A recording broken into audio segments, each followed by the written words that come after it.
Leo naomba tuanze na kitu kimoja muhimu ambacho Mungu akijalia nitatembea nacho juma zima mpaka tutakapomaliza. Ili familia iwepo, yani ndoa itokee, wanahitajika watu wa aina mbili, mwanamke na mwanaume. Na Mungu tunayemwabudu, sijui kama hili neno litakuwa zuri, Mungu tunayemwabudu sio chizi wala sio mjinga. Ukikaa vizuri ukasoma kwenye Biblia namna Mungu alivyohitaji taasisi ya ndoa iwe, utashangaa na utakuja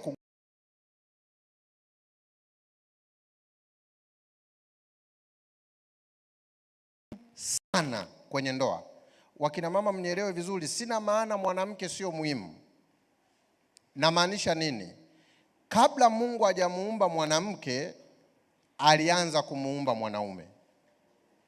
Mungu hakuwa mzembe kumuumba mwanaume wa kwanza. Wala usije ukahisi kwamba Mungu tu alijisikia kufanya hivyo. Mungu yuko hivi, kila anachokifanya kina sababu. Yaani Mungu hajawahi kufanya kitu bila kuwa na sababu. Kwa hiyo Mungu aliposema naanza kutengeneza taasisi duniani ya familia, nitaanza kumuumba mwanaume, Mungu alikuwa na maana. Si mnaona hili jengo tunarokaa?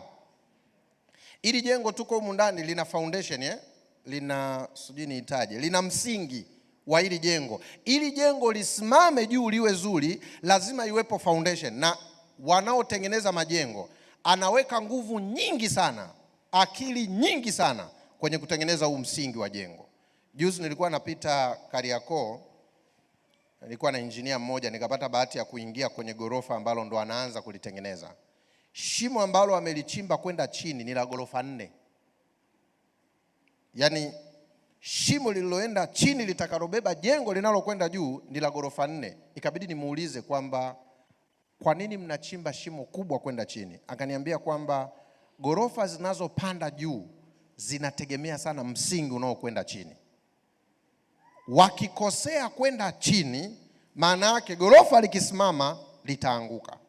Kwa hiyo Mungu anapoumba mwanadamu, na ndani ya mawazo ya Mungu anataka kitu kinaitwa ndoa.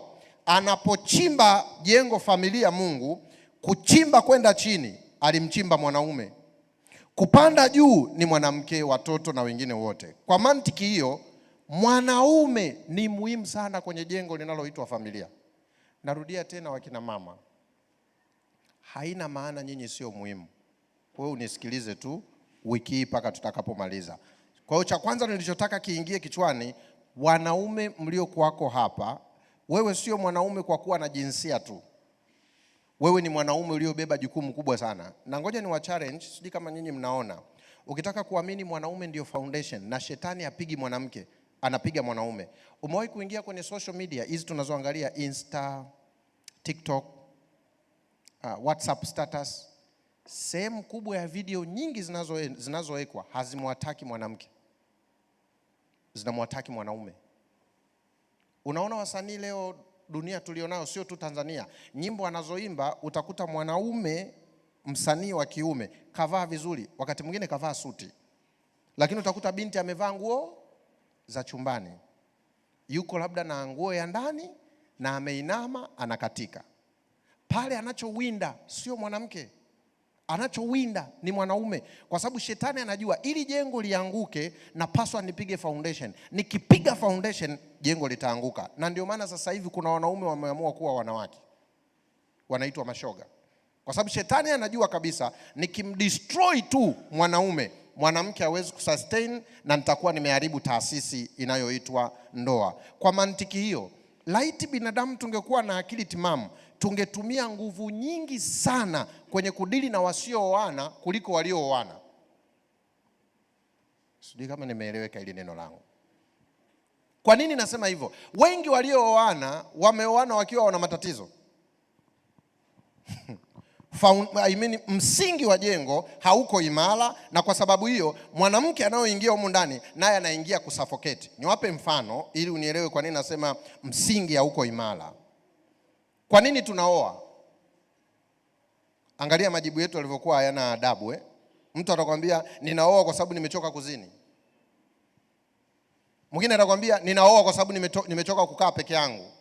Ninaoa kwa sababu nahitaji mtu wa kunisaidia kufua na kupika. Zote sababu ambazo tunazisema sio tangible reason.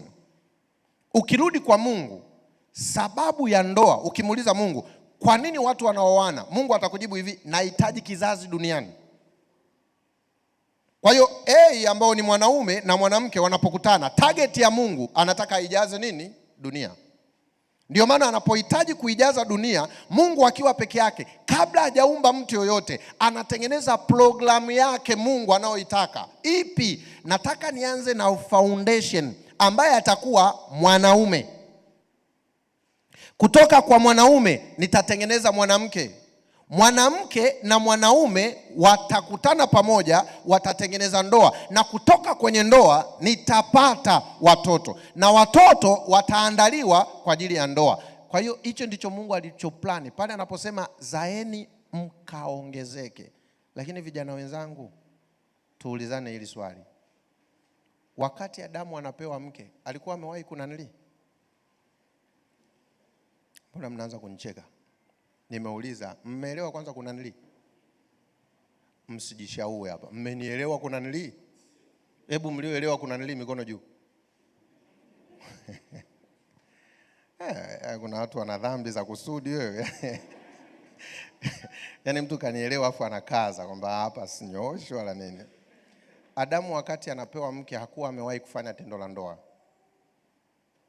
Nasema kwa uchungu na inaniuma, na kama kuna kitu hata mimi najutia sana kwenye maisha yangu ni hicho. Honest. Najiambia ningalikuwa msabato labda ningepata hii elimu before those days. Na hisi ningekuwa zaidi ya nilivyo sasa. Leo kijana wa kiume anajiengage kuingia kwenye ndoa akiwa ameshafanya tendo la ndoa. Lakini ukirudi kwenye Biblia, foundation, msingi wa familia imara, ili jengo liwe sahihi, Mungu alipomuumba Adamu ambaye ndio msingi wa jengo, Adamu hakuwa amewahi kuzini hata siku hii. Lakini siku hizi ndoa nyingi mnatuzuga sisi tunaofungisha. Vijana wengi sasa hivi wameshatoa weipa zamani. Kwa mantiki hiyo, wewe hufai kuwa foundation. Narudia kwa nia njema, mwanaume uliyelala na mwanamke kabla ya ndoa uko disqualified kuwa foundation. Kwa nini? Wewe umeshaharibika. Nondo zako zimechakaa, zina kutu, vifaa vyako havifai, uimara wa jengo lako haupo. Kwa hiyo wewe hapo ulipo unaponisikiliza sasa, haufai kuwa mume. Wewe sio mwanaume Mungu aliyemtaka atengeneze jengo zima. Na sasa hivi tumekuwa promoted na ngono kuliko maelezo. Yaani vijana especially, mimi naogopa sana hii generation tulionayo. Sijui miaka 15 kutoka sasa tutakuwa wapi. Mwanaume wa kwanza anapewa mke akiwa hajawahi kuwa na mwanamke. Lakini hiki kizazi tulicho nacho hichi leo, Mungu atusaidie. Hivi hapa niulize sasa hivi ambao tayari mmenanili, jamani tunyooshe mikono. Usinyooshe. Nimesema nikiuliza. Hivi nafahamu si hukumu.